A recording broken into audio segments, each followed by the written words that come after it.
Good evening, ladies and gentlemen, and welcome to Sirhan on X on this 15th of December of the calendar year 2025. As I come to you live from Cincinnati, Ohio, in the United States of America. Here's hoping everyone have themselves a wonderful day, a wonderful weekend as the holidays are approaching. The cold weather front has just left Cincinnati finally, but still roads are slick. If you're living in the Cincinnati area, please drive carefully and please be safe. Hope everyone has themselves a wonderful day today. Just want to bring this up real quick because we know what happened yesterday here in Cincinnati. I'll touch on that here in a bit. But what I decided to do, as you see here, it says, I can put this up clearly. Welcome to the jungle. I'm keeping the candle lit for the rest of this Bengals season because I'll be the one to put the final touches on this particular season for 2025, which was a disaster. We'll leave this here for a minute. Hope everyone had themselves a wonderful day today. Lots to get to here. Let's talk about this here real quick. It was yesterday the NFL week 15. We're closing in on the playoff picture. Lots to talk about here with this. Let's jump to some of the games here real quick. It was, of course, earlier a bit of I would say a stunner, but maybe how it was done is you could probably say it was stunning. It was Buffalo over New England. What a second half for the Bills. And we talk about the MVP conversations. Like Josh Allen has put himself back in the talks, and now this MVP race has gotten real interesting. And that's what we have coming up here with the MVP vote. And of course, with Buffalo, they're still in the AFC East picture, even though they're a couple games behind. Patriots have the easier schedule. But one thing, as long as Josh Allen is a quarterback at Buffalo, there's always a fighting chance. And this quarterback is what no one wants to see in the AFC playoffs as we move marched on into this because he's found a way to crank it up all of a sudden. He showed it last week in the second half against Cincinnati, and he's shown it here Sunday against the Patriots. And it is Josh Allen, the Bills rolling. Maybe they're headed in the right direction, missing three key pieces and finding themselves down 24-7, bouncing back to come all the way back. For the Patriots, I won't say it's a deflating loss, but it's a head scratcher for you guys moving forward. Granted, no one took you guys as seriously as some people thought, but these are the kind of games you have to finish out if you want to be taken seriously. And because they didn't, that's why they were wound up the way they did yesterday. Big win for Buffalo as they inch closer to clinching the playoffs. Still a slight chance to win the AFC East because we've seen wild things happen, but Buffalo is rolling at the right time. Not sure I want to see Josh Allen in the playoffs. But I'll say also this for Buffalo, and for you guys over there at Buffalo, New York, and the Bills fans and the Bills Mafia, you better win it this year because you have key quarterbacks in that conference out of the playoffs or one close to being out of the playoffs. And if you don't win it this year, you're never going to win it. So it's Super Bowl or bust officially for Buffalo, and you better finish the job. It's plain and simple. I'll touch on that here in a second. On to some other games. Of course, the Broncos over the Packers. Godspeed, Micah Parsons. That was a terrible injury that what happened to him. And of course, another instance, unfortunately, for Christian Watson. But Bo Nix shut a lot of mouths yesterday. I'll give him that. Bo Nix shut a lot of mouths yesterday. What a performance in this particular game. It basically threw for 302 yards and 4 touchdowns. No one's going to put him in the Mahomes or Allen category, but he showed a lot yesterday, especially in the clutch. And we talk about what this he did key moments for the Broncos when the Packers were going toe-to-toe with them. He answered the call. And with that defense, Bo Nix gives them that. They're going to be a problem. They're going to get that one seed, a first-round bye more than likely the rate they're going, and they get home field advantage in the AFC. Good luck trying to knock them out with that defense. Because I'm not saying they're going to represent the AFC or win the Super Bowl, but it won't be as easy as everyone makes it out to be because Denver's cooking at the right time also because their 10th straight win, basically a 1 or 2 away from clinching the AFC West and the number 1 seed. They're rolling. Good luck trying to score on this defense. And if Bo Nix is playing like this, good luck trying to beat them because it's going to be a problem. Unfortunately for Green Bay, as I said, the injuries to Parsons and Watson. I'll touch on injuries here in a second. Jordan Love just absolutely was good, but that Green Bay defense in the red zone was just abysmal. which is basically their calling card all year long. 4 red zone touchdowns on 4 trips for Denver. That's how you lose games. That's how Green Bay lost yesterday. So Denver is rolling. Green Bay is going to be fine. But Denver, if they get this kind of play out of Bo Nix, they're going to be a problem in the AFC, especially with that defense. And it is the Rams over the Lions. Don't think for one second Matthew Stafford enjoyed putting a nail in the playoff hopes of his former team that he played for 12 seasons, because he was absolutely sensational. They found another way to win. And now Stafford's back as an MVP favorite with the 300-plus yards. The Lions, they just can't get out of their own way. That's the problem. Yes, there were some suspect calls and about many things in that particular game. But once again, another case of they can't get out of their own way when it comes to trying to win when it matters. And when you're going against a defense like the Rams and a quarterback like Matthew Stafford, you better be on your A game all the way through. That didn't happen. That's why the Rams won, and won convincingly yesterday. And they're still the favorite to win the NFC in my book. And I think the most complete team in the NFL. And granted, they didn't have their 2 top receivers, Nakua and Adams, at some point, but it didn't matter. Right now, they're 11-3. But the real test is going to come Thursday night when they go to Seattle. And speaking of the Seahawks, they found a way to win. We know the story about this game. Phillip Rivers returned from a 5-year hiatus back to Indy. I thought he played solidly, but of course not enough to win, because he had the crazy interception late in the game. The Colts did all they could to hang around, which they did. But Seattle, Jason Myers just has a leg of a cannon with 6 field goals, and that defense under Mike McDonald still showing out. They got the win, hanging in there with the NFC West title with the Rams. A giant Thursday night tilt for that title, more than likely, because that game is going to be probably the biggest game of the season for at least in the NFC West. You see, possibly for the NFC, because home field might be a dictator. But both the Rams and the Seahawks found ways to win their games yesterday, and it sets up a giant tilt Thursday night up in the Pacific Northwest, and it's going to be a good doozy.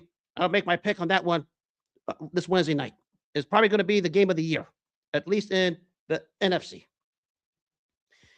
Now to a bit of a stunner here. The Saints over the Panthers. It's a case of who the Panthers are at the end of the day. I mean, they were hanging around the NFC South, but we know the NFC South is abysmal with how Tampa Bay laid an egg against Atlanta this past Thursday night. But it didn't help that the Panthers laid an egg at home in New Orleans, I guess a New Orleans team was basically trying to get a top 5 pick, more likely tanking. But you're Carolina.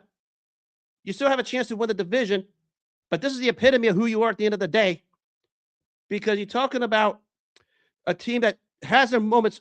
It's a perfect case of beating the good teams, but not beating the bad teams. That's a recipe for not making the playoffs. And you consider you got to play the Buccaneers twice in a 3-week span. It's not looking good. I mean, you could win the division still, because Tampa Bay's not lighting the world on fire all of a sudden. But these are the games where they bite you in the end. And if you're Carolina, you better hope it doesn't if you want to win that division, because winning the division pretty much means you're in the playoffs. That's the only way. The winner of the NFC South between Tampa and Carolina is going to the playoffs. It's whoever wins the division. That's why I favor right now Tampa, because they have the proven commodity at quarterback at Baker Mayfield. But you're Carolina, this loss is going to sting if you try to get to a playoff spot or possibly win the division. Tough loss for you guys. Of course, another one is Houston over Arizona. Nothing more to touch on that. I said Houston's cooking going into the playoffs. They really are. And you got to give them that. That defense is just lights out. D'Amico Ryans hasn't played at a high level. C.J. Stroud looks like he's starting to get healthier. And that defense, they're going to be a problem. They're going to pull a first-round upset on somebody. I don't know who. But they get in the playoffs as a wild card spot. They're going to pull an upset on somebody, because that defense will shut you down. Which leads me to the big one that took place in Kansas City. Sorry, Chiefs fans. I love the hell out of you guys, and I respect the hell out of your run. But it's over when you got lost to the Chargers. Another case of a team that just couldn't get us out of its own way. And much credit to Patrick Mahomes and Andy Reid, who was phenomenal during this run. Some of the offensive play calling from the Chiefs' point of view was absolutely atrocious. And I understand why some of the Chiefs fans are acting the way they are. Because some of the play calls this whole season, and this game was the epitome of it, especially inside the red zone, left plenty to be desired. And you didn't utilize all your weapons adequately. And because of it, that's why you're going to be sitting home this offseason. Yeah, Mahomes is out with a torn ACL. But, good. If I were him, I get the surgery now, get it over with. But the problem is, it's true for all championship teams, not just Kansas City, but teams that have this long success. You stick to one formula, and it gets you to a certain point. But when you hang on to that formula a little too long, and you start to decay in key areas, and it's true for all championship teams, not just Kansas City. I'm talking all teams and all professional sports. You have a championship run, you think that's going to work all the way through, because sometimes winning, as we know, covers a multitude of sins.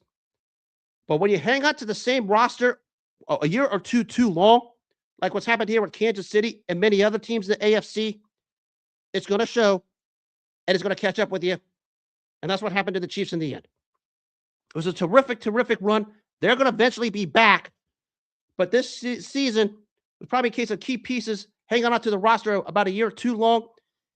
And I expect that team to do some brainstorming, some reconfiguration as to how to get back at the top again, because they're still going to be back.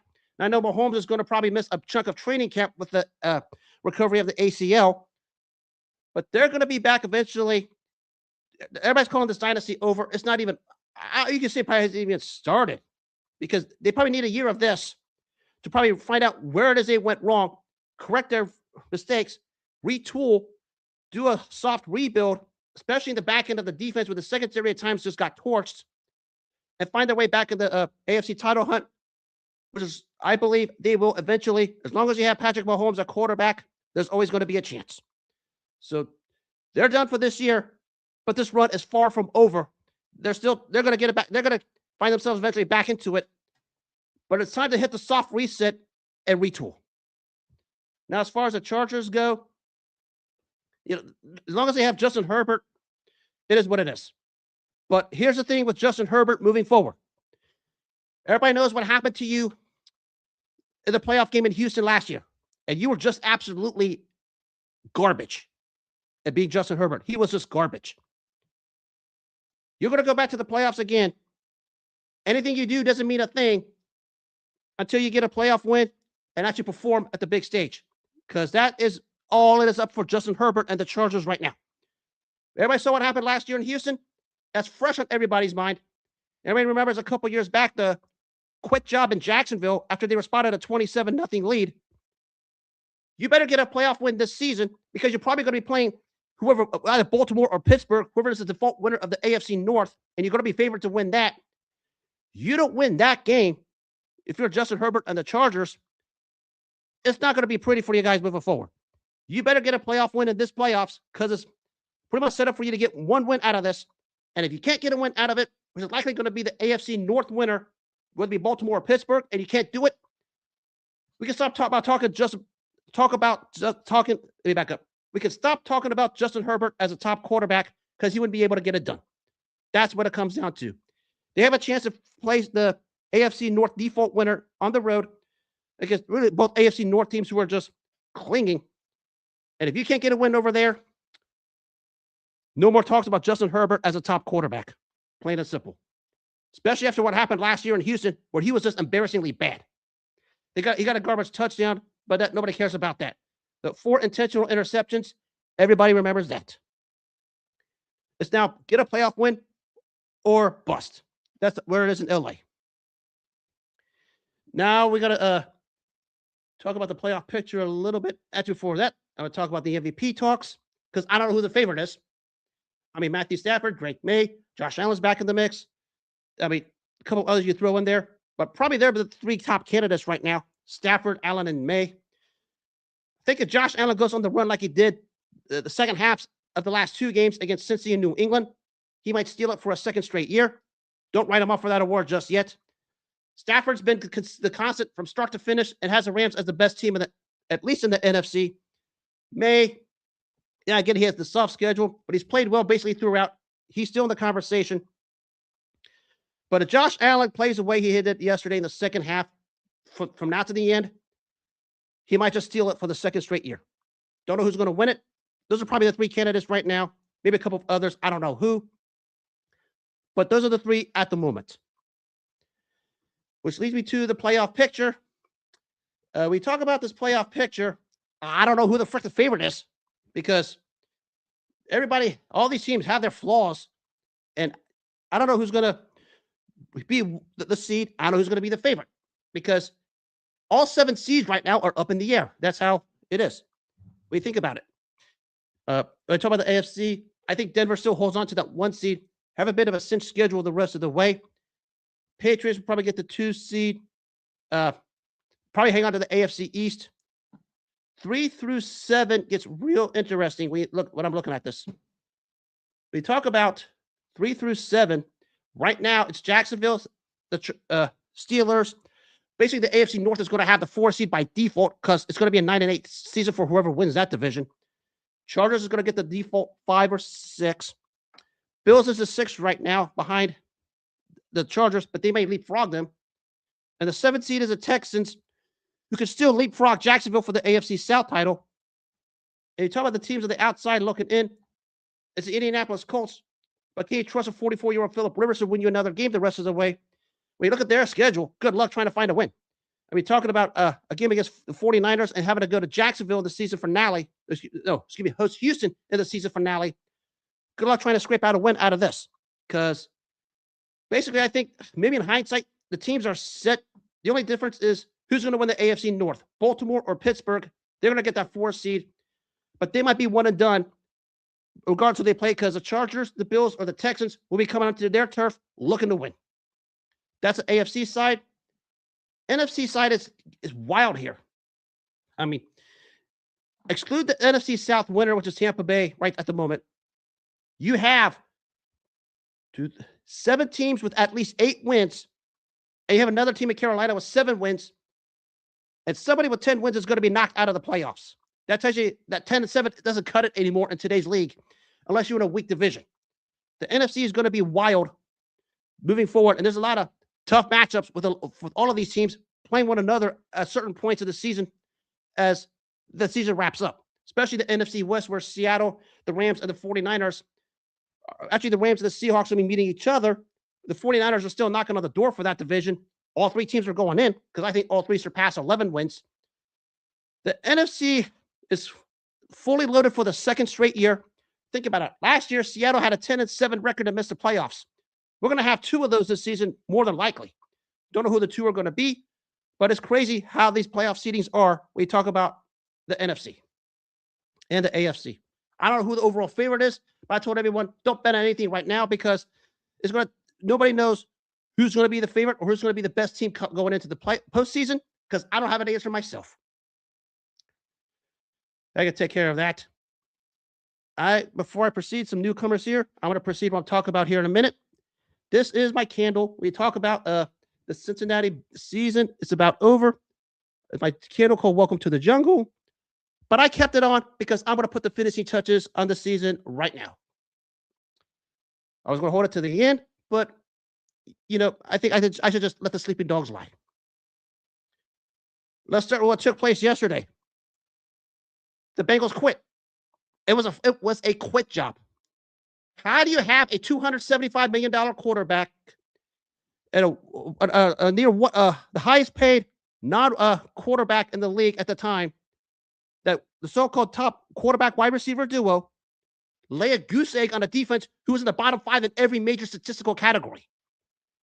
I mean, even Ravens fans will tell you their defense has been played better, but they're still not great. And that's what we had. We talk about the Baltimore defense. And you're Cincinnati. You put 32 points on those guys on Thanksgiving, and you guys quit yesterday at home. That was a quit job. There's no other way to describe it. You guys quit. And the demeanor of the players after the press conference is as if they're ready for the season to end.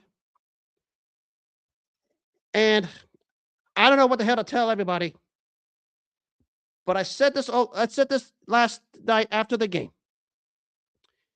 The Bengals fans, the Cincinnati media, and the Joe Burrow stands who put these guys on a pedestal they had no business being on for the last 3 years. Karma came knocking on your door, and you got exactly what you deserved, sitting at home for the third straight year. No excuses why you should be missing the playoffs for a third straight year. I don't want to hear about your historically bad defense because you forked out money to a quarterback and two wide receivers that combined nearly $600 million from now to the end of the 2029 season. It's basically the rest of the decade.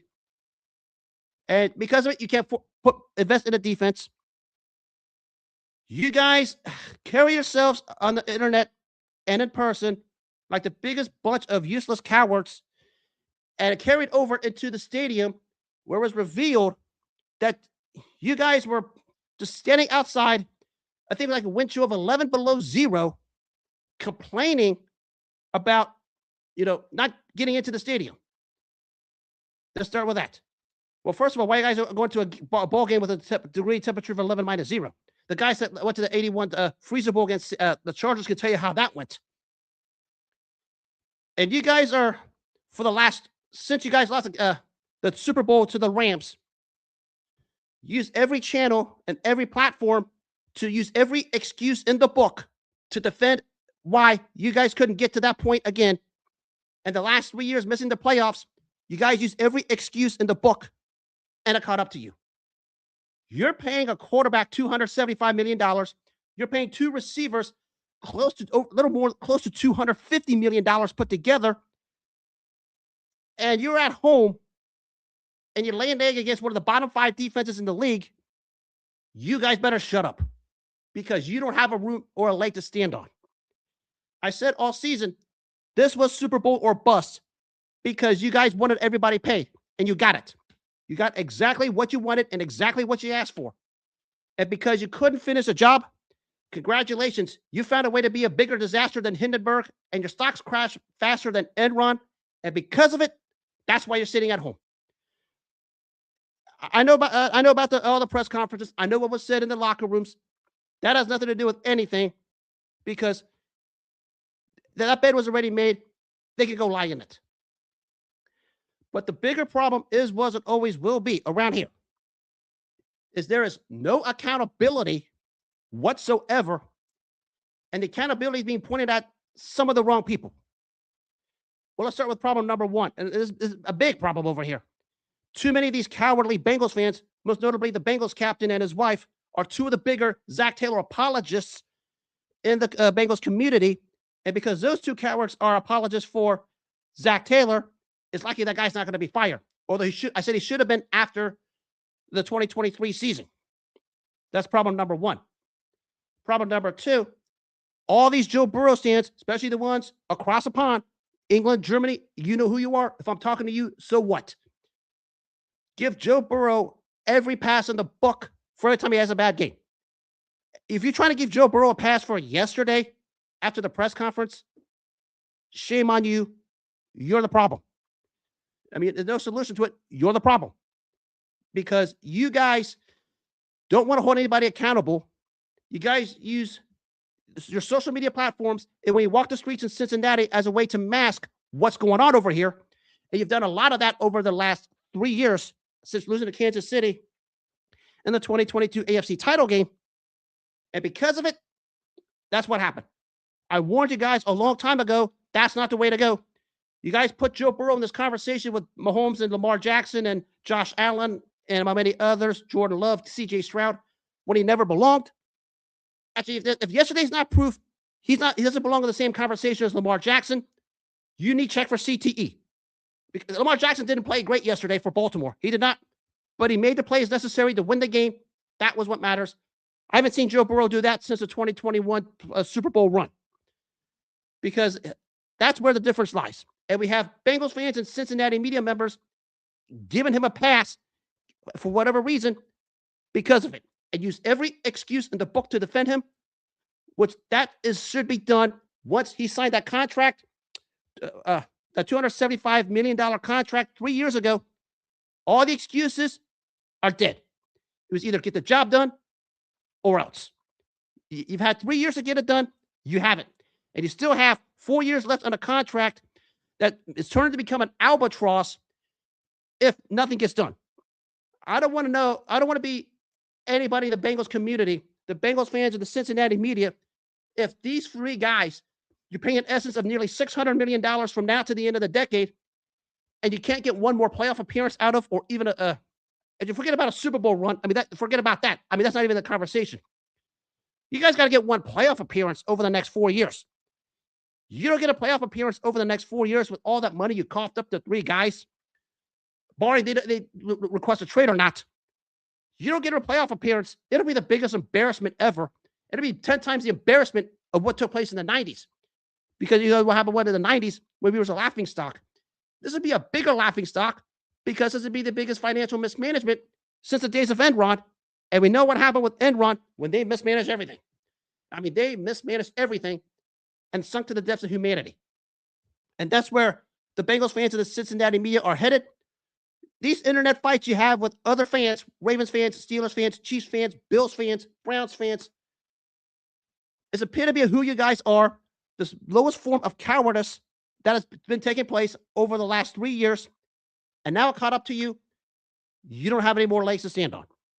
I said before the season, I said directly before the season, once those contracts were signed, and I'll pull up the clips. If you guys want to follow me on the X platform, I'll pull up that clip because I have the receipts. I told you guys, once you sign those contracts, no excuses, win the Super Bowl or wind up like Enron. You're not even going to the playoffs.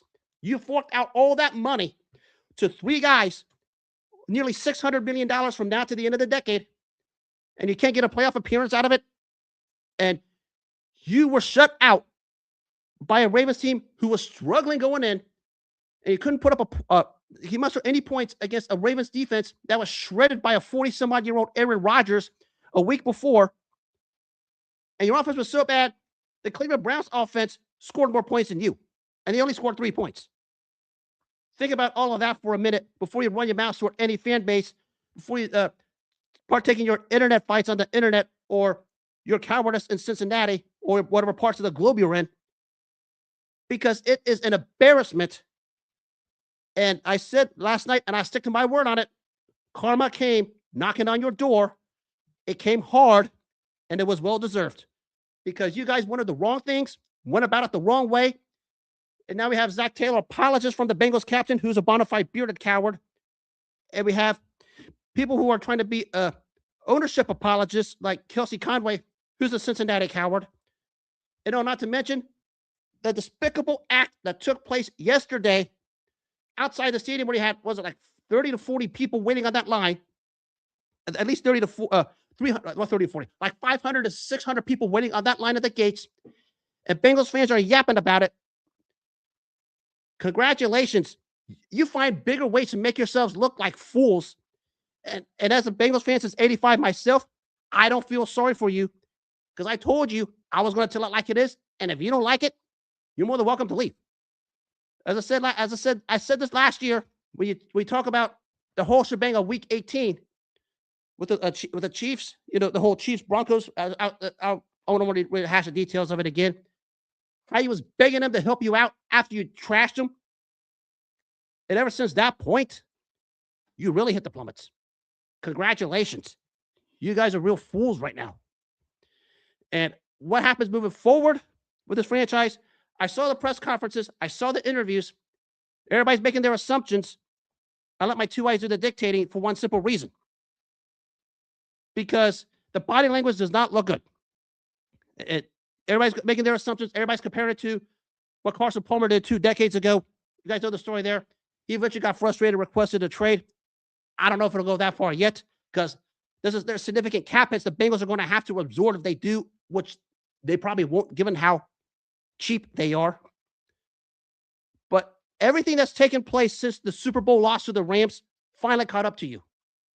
And at this point, you need to be force-fed humble pie straight down your throat and up in between your butt cheeks because you guys need it. You guys still going on. You guys still slandering other fan bases. That's not going to get you anywhere. You guys still attacking as your fellow Bengals fans who tell it like it is. That's not going to get you anywhere. Actually, one of those you guys attack is me. I said, go ahead and bring it. I'm not a hard guy to find. I'll tell it like it is, and you ain't going to like it. But you guys, over the last 3 years, wanted Joe Burrow, Jamar Chase, and T. Higgins paid top dollar. From the points they were signed to the end of the decade, that's going to tally nearly $600 million. And if you can't get one more playoff appearance out of that, if you don't get one more playoff appearance out of that, that'll be the biggest disaster since Hindenburg. It'll be a bigger stock market crash and the financial crash than Enron. And we know what happened with those two way back when. Forget about the sinking Titanic. You're already sunk at that point. So you better start talking about getting to the playoffs and quit all these internet arguments, because you're about to lose $600 million in an investment to only 3 players. And it's about to become the biggest backfire in all kinds of financial and business aspects of life. And I don't want to be you guys trying to answer these questions. Because I told you this, when you guys got to sign from now to the end, Super Bowls or bust. You got what you wanted, deal with it. You made your bids, shut up, go lie in it. Do I think players will be traded eventually? I don't know, because I'll say this. Everybody draws weird conclusions about the interviews and the press conferences. We'll find out soon enough, because the body language wasn't great. And because the body language wasn't great, it led to weird conclusions. Yes, Burrow's had 3 surgeries in the last 6 years, and the name Andrew Luck's been thrown around. I'll pause on that until something happens.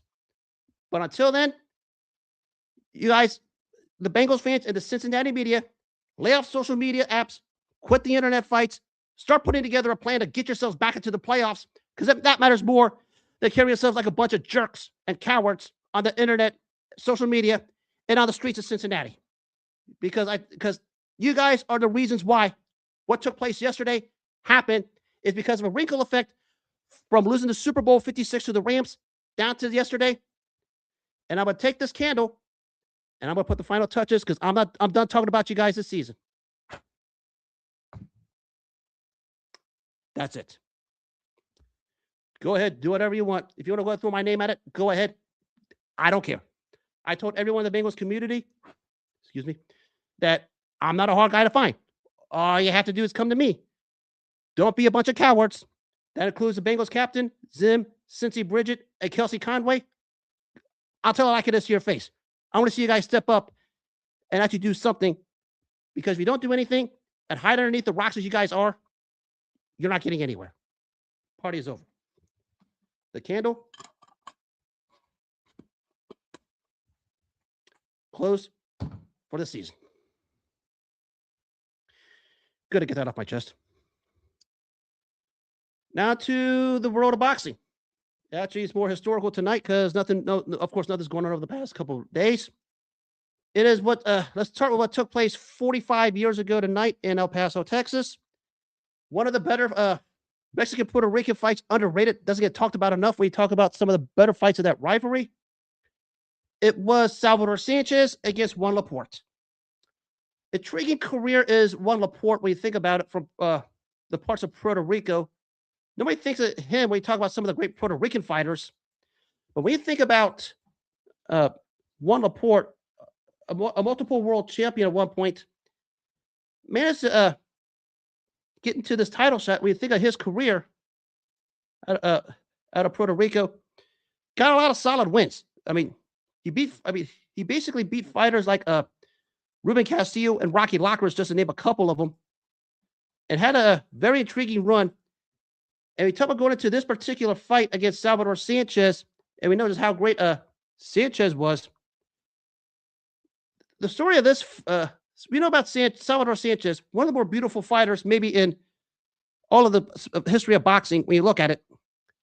And when you talk about this particular fight, didn't have the pizzazz like Sanchez had with Alfredo Gomez, but because it's Mexico, Puerto Rico, it had some pizzazz.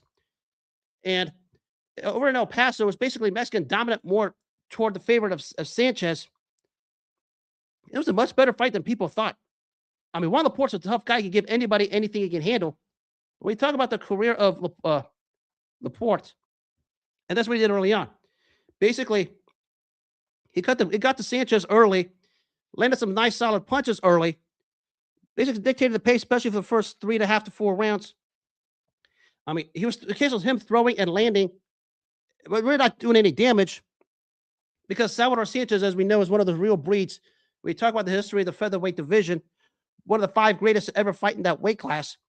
And as he was taking control of the fight, the thing that always impressed me about Salvador Sanchez was his ability to stay calm. And when Laporte was bringing it, Sanchez was calm and not rattled. And when the middle round started to come on, and his momentum, he started to swing the momentum his way, started to show the whole world why he's one of the premier featherweights of all time. The ability to counterpunch, the ability to slip, use the ring generalship. He did that here. Basically took it up to another level, to a point where Juan Laporte, as great as he is, and he was a standout featherweight himself, couldn't match Sanchez when Sanchez went to that next level. And as the fight was going on, he started to figure out Laporte using his accuracy, timing counterpunching, ring generalship, started to take control of the fight. And as the round started to go on, Laporte started to get more frustrated. The calmness of Sanchez took over, started to show the whole world why he was the premier featherweight of at least of that era by just starting to outwork Laporte as the later round started to come on, and he managed to win a 15-round unanimous decision. And the fight was maybe a little more one-sided than the judges had it more one-sided than it really was. But Sanchez was the right decisive winner. And we talk about fighters of beauty. That's what Salvador Sanchez was. I mean, you talk about this particular fight moving, as I conclude this one, the toughness of Salvador Sanchez was something where he showed it. Both fighters did. But when you fight at a championship level and you have big-time championship pedigree experience like Salvador Sanchez has, and you can step up to that next level, find ways to turn it up and separate yourself from the rest, he found a way to do it. And that's what he did to Juan Laporte. And Laporte's as tough as nails, and he had some solid wins in his career. I mean, talk about guys like Rocky Lockridge, Ruben Castillo. He fought Sanchez, eventually fought Julio Cesar Chavez, fought the great Azuma Nelson at one point. And we talk about this particular fight as it's one of those cases where didn't matter how good Juan Laporte was, and he was very good in this fight and in his career. He was still miles behind Salvador Sanchez. As Sanchez showed the whole world why he was the premier fighter south of the lightweight division in the back end of the 70s and in the real early part of the 80s before his untimely tragedy. And that's what Salvador Sanchez was. I always talk about this when it comes to fighters that know how to do it all in the ring and the ability of ring generalship that sometimes is not talked about enough in our fight game. And that's what Salvador Sanchez was for his time. Mastered ring generalship. He wasn't just your prototypical Mexican brawler who came forward and just roughed you up like some of the guys we saw in the before, during, and after his era. He had the ability to use a ring, ability to counterpunch, and a chin that was made out of granite that nobody talks about because he's fought guys like Laporte and eventually Wilfredo Gomez who could crack and barely could even hurt him. And that's why we had what we had. We talk about what he did to Wilfredo Juan Laporte. And that's why he managed to win the decision. When you have that kind of versatility, and we didn't have as much back then, one of the more versatile fighters was Sanchez. Do it all. The ability to counter, slip, accuracy. It's just like the truth. All Mexican fighters with their accuracy, when they throw, they land. And when they land, they do damage. And that's what Salvador Sanchez did to Laporte. It's basically everybody of his career. And that's why he did this on this night. Now, interesting tidbit.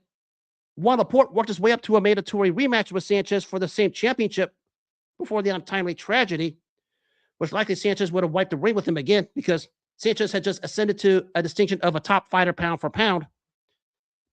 And the biggest misfortune out of all of this for Sanchez wasn't just he was going to get a rematch with Laporte, which he would have handled. And no offense to Juan Laporte, who was a terrific fighter. Sanchez was a top 5 all-time featherweight. And we're talking all-time. I mean, Willie Pep, Sadie Sadler, Henry Armstrong, in that category. Alexis Arguello, Sanchez is in there.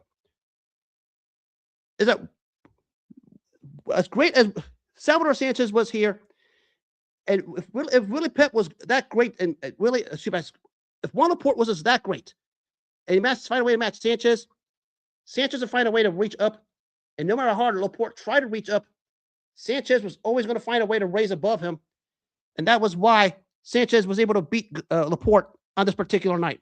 And it's not a shot at Juan Laporte, who is a phenomenal Latino fighter, maybe a top 20 all-time Latino fighter. Some people say top 15. I'll give you that. And tell me one of the premier fighters that come out of Puerto Rico. But Sanchez was levels, and I mean levels above Laporte. And as much as Laporte raised his game, and he did, Sanchez would find a way to raise his game. And if they had a rematch, Sanchez probably would have done it again. And the bigger misfortune is Sanchez had massive big money paydays down the line had it not been for the tragedy. I'm talking Eusebio Pedroza. We're talking more likely Alexis Arguello. That was actually talked about. Hector Camacho, Julio, and more likely an all-Mexican showdown with Julio Cesar Chavez as Chavez started to march his path to greatness. They would have collided at some point in the 80s, which would have sold out one of those Mexican stadiums. You know that.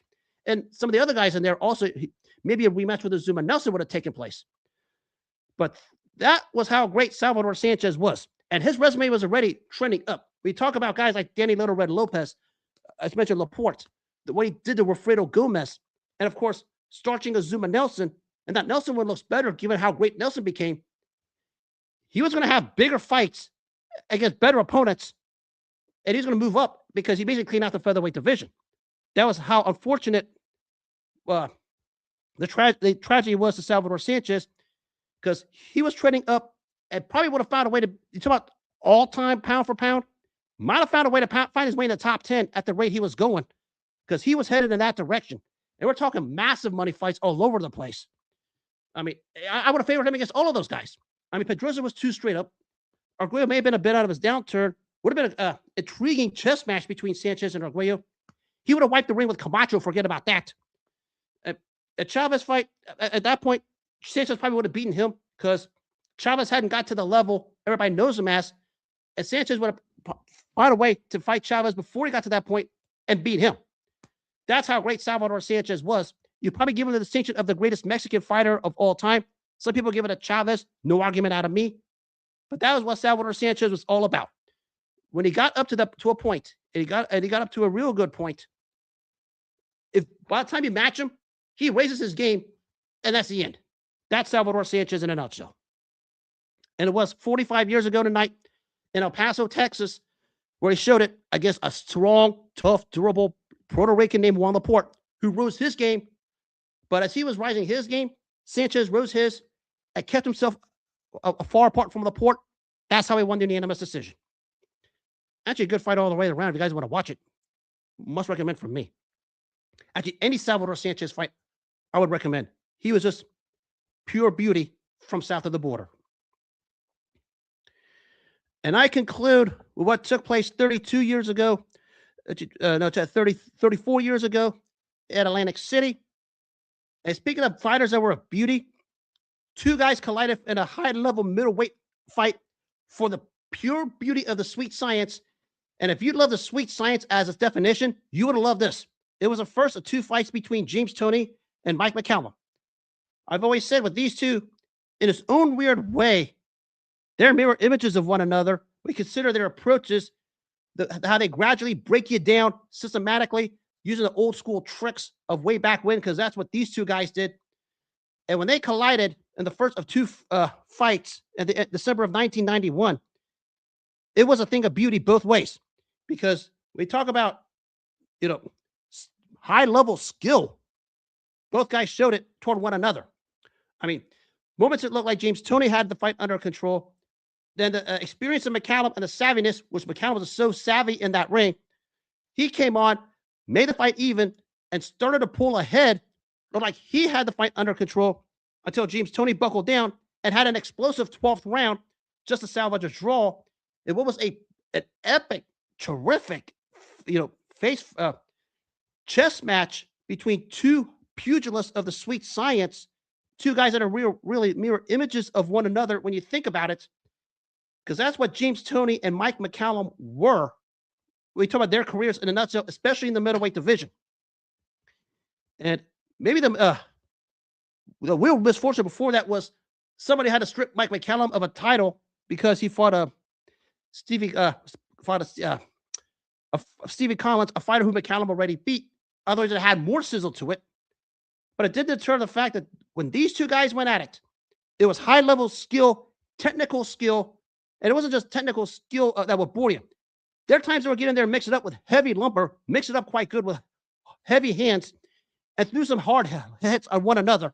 Especially when you talk about that 12th round where James Toney looked like he was going to stop Mike McCallum and really had him hurt. And it was really a beautiful fight all the way around. And we talk about two pugilists of what the sweet science was by definition. Two guys that used every single old school technique that got them to the point that they were going into this fight. These two guys were it. And James Toney was as beautiful as they were when he knocked out Michael Nunn and his reign as a middleweight champ. And the long career of Mike McCallum, who was a thing of beauty for the longest time himself. And this was a beautiful match all the way around. This wasn't your typical chess match you see today where they're just looking at each other and just flickering light jabs and just looking at each other, checking each other out, see who's better looking. These two guys were doing that, but throwing punches with better intentions and actually landing. And both guys had their moments all the way around. And it was a terrific clash. Actually, both their fights were. The rematch in Reno, Nevada, about 5.5 months later, was every bit as good as the first one. Although I thought that was a lot closer than the judges had it. I thought Toney was the right winner in the rematch. But these two guys, 34 years ago in Atlantic City, delivered a beauty. And there's a way to describe it. I mean, the action was brisk and crisp. I mean, no one's going to mistake this for Hagler Hearns, but it certainly wasn't one of those snooze fests where both guys are just hitting and utilizing the ring. They were using skills. They were using old school tricks, turn of the shoulder like James Toney likes to do, crafty defense like Mike McCallum likes to use, and still finding ways to deliver action both ways. And it turned out to be a pretty darn good classic on the old TVKO pay-per-view where you can only go to the ATM and draw $20 out to turn on a pay-per-view event, because that's what this was. And it delivered a hell of a worthy event. And that's what Toney McCallum was 34 years ago. Let's say parlay to a rematch 5.5 months later, where I thought Toney was the right winner, albeit a little too one-sided, because I thought McCallum had a lot of moments. But there's a case of, I talked about Sanchez and Laporte where one rises and the other rises to stay ahead. This is a case of when one fighter rose, the other fighter was surpassed, and they'll try to surpass one another with high-level skill. It was probably one of the finest hours of Mike McCallum's career on the back end of his career. We consider the long run he had at junior middleweight and middleweight. I mean, he started to fade. You can see the signs where he started to fade a little bit at this point of his career, but still delivered a magnificent performance against one of the 5 most skilled fighters at the time in James Lights Out Toney, and found a way to match Toney every single which way possible in a terrific, beautiful chess match where they were boxing using skills, but still delivering action. That's what Toney McCallum won was.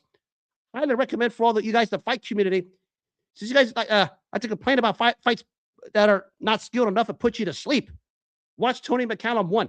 It's one of the better ones you can watch, because James Toney was a thing of beauty. So too was Mike McCallum. They matched one another head to head and gave us the goods 34 years ago. We know about the careers of both fighters at that point. Both first ballot Hall of Famers. It was a no-brainer. James Toney, of course, went on to win a super middleweight title. Eventually went on to win a cruiserweight title. McCallum, even though he didn't win the 2 fights with Toney, still managed to win a light heavyweight title from Jeff Harding down the line. But when you look at these two fighters, granted, some of their approaches are a little different, but maybe when you look at how they did it just in the general sense, mirror images of one another. I mean, they use every trick in the book. And James Toney was well advanced his years as a middleweight when he used his skills in this fight, because he had to use it against the savvy McCallum, who pulled every trick in the book to hang around every which way possible. And Toney rose his game, especially when you consider the last couple of rounds where he had McCallum hurt, especially in that 12th round, where it looked like McCallum was about to be knocked out. And Toney needed that 12th round to salvage a draw. But 2 terrific middleweights of the really back in the 80s and the early to mid 90s. We talk about McCallum in the back end of the 80s through Toney's run in the early 90s. And 2 of the really high skilled, it talks about skills, just general skills, two high-level skill fighters who are still underrated and not talked about enough. Because in that weight class, they can match up with anybody in any era because they had the work ethic, because that's what both of them had. They had the high-level skill, used throwback style fight styles for both of them. They could compete in any era. And we talk about maybe one thing that also helps them out. They both had granite chins because they both took some heavy punches from one another. And no one's going to mistake James Toney or Mike McCallum for throwing feathers at one another, because they had some highlight reel knockouts with those fists. And they were landing lumber, looking to knock the other fighter out at this high-level chess match, which was all skill. A terrific, terrific fight. Must watch for anyone who wants to see this. Too bad we're not going to get back to this again.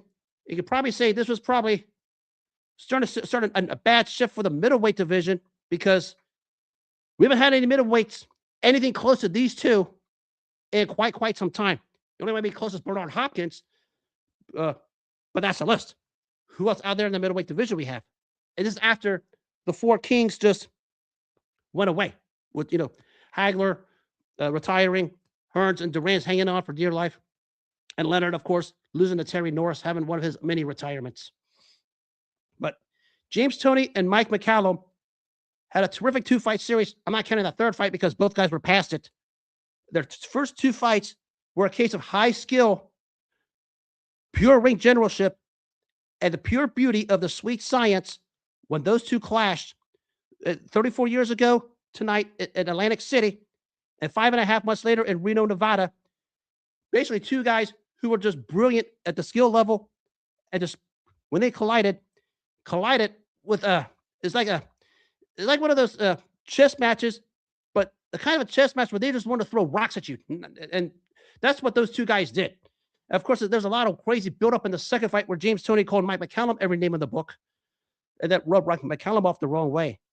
But two terrific high-level boxing matches of the sweet science.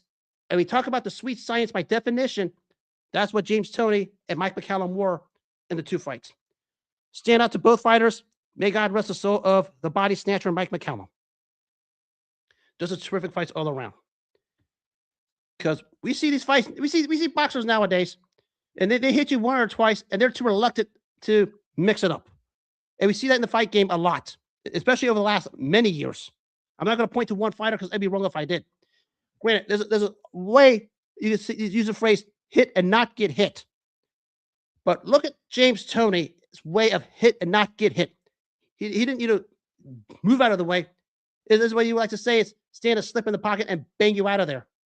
And that's what he did. That's what made him successful throughout his middleweight and super middleweight reign. It also made him successful when he beat Vasily Jirov in 2003 to win the cruiserweight title. That's how you hit and not get hit. Because when you slip and stay in the pocket and keep your head moving and keep your body moving where you're not a standstill target, and you can find a way to counter like James Toney did, and James Toney was a terrific counter puncher out of the shoulder roll, you're going to have success. He had a lot of that in his career. That's how he won managed to salvage a draw in the first fight against Mike McCallum. And in a way, how he sort of managed to win the rematch against McCallum, even though McCallum, skill for skill, matched Toney every single which way possible. And it was two beautiful fights between two beautiful middleweights who fought to define the term, the sweet science, per perfection. And they were just terrific. Nothing more to say about those two. As I said, may God rest the soul of Mike McCallum, one of the underrated all-time greats, still criminally underrated. Never got his due for the longest time because he tried to chase the big guns. He wasn't mandatory for Hearns and Duran, and they both ducked him. But I've always said the reason why they ducked him, he was a high-risk, low-reward fight because Mike McCallum never caught the eye of the boxer intelligentsia. But because of his ability to break your body down piece by piece systematically and a high skill the way he possessed, he was always going to be high risk for those guys. And that's why none of the big guys who were the big money makers wanted any parts of him for the longest time. It took James Toney to do it. And maybe the two fights with Toney helped elevate McCallum's status to one of the premier all-time greats and had a stellar career, beat a lot of great fighters. I mean, talk about guys like Steve Collins, Sumbu Kalambe, Julian Jackson, eventually Jeff Harding, just to name a few of them. and his 2 fights with James Toney. Vastly underrated, terrifically skilled. And what made this guy stand out was the one thing nobody wanted to fight. Number one reason why no one wanted to fight him, his ability to break you down to the body. And that's what made him the body snatcher. He should know how to snatch the body before he took your head off. And that's what made Mike McCallum great. Actually, same way with James Toney. They called him lights out. He knew how to turn the lights out whenever he wanted to. Granted, he tried it the first fight with McCallum, couldn't get it done. But there were times when he needed to turn your lights out, he turned your lights out. That's why he was nicknamed Lights Out. And that's why they're both first ballot Hall of Famers and pure all-time greats. We talk about the pure students of the sweet science and did it as a defined definition of what the sweet science were. Pure, skilled, old-school fighters is what those two were. 2 great fights at the end of 91 and the spring of 92. 2 terrific middleweights. I wish I could find a middleweight division we could have that again, because we haven't had a middleweight like that maybe since Bernard Hopkins. I mean, that's a list. I mean, we've had some good ones, but Hopkins cleaned them up. That's pretty much a list. Amazing. And on that note, that'll wrap up this edition of Sirhan on X. Tomorrow night, I live a night of infamy for a particular athlete. And this particular night maybe revealed more things that we should have known. But maybe after some recent events, maybe he knew what he was doing. I reveal who it was and what he did. And as always, if you missed this show or any other ones, make self-care your number 1 priority in all walks of life. If you take care of yourself first, respect other people's boundaries, and keep your boundaries protected from others walking all over you, good things will come your way. If you don't take care of yourself first and you don't protect your boundaries, nothing else matters. Always focus on you and take care of you. And if you missed this show or any other ones I've had in the past, you can catch the replays on the iHeartRadio and Apple apps if you guys are iPhone users. If you guys watch it on the Spotify app and you like the video, you can catch a video of it. I can always present this to you. The ways to keep you warm, because it's keeping me nice warm. And you can see I got a little sweat going. That's what this is made for. My winter solution, my cold weather solution. And on that note, have a good rest of the night. Take care of yourselves. God bless. And I'll see you tomorrow.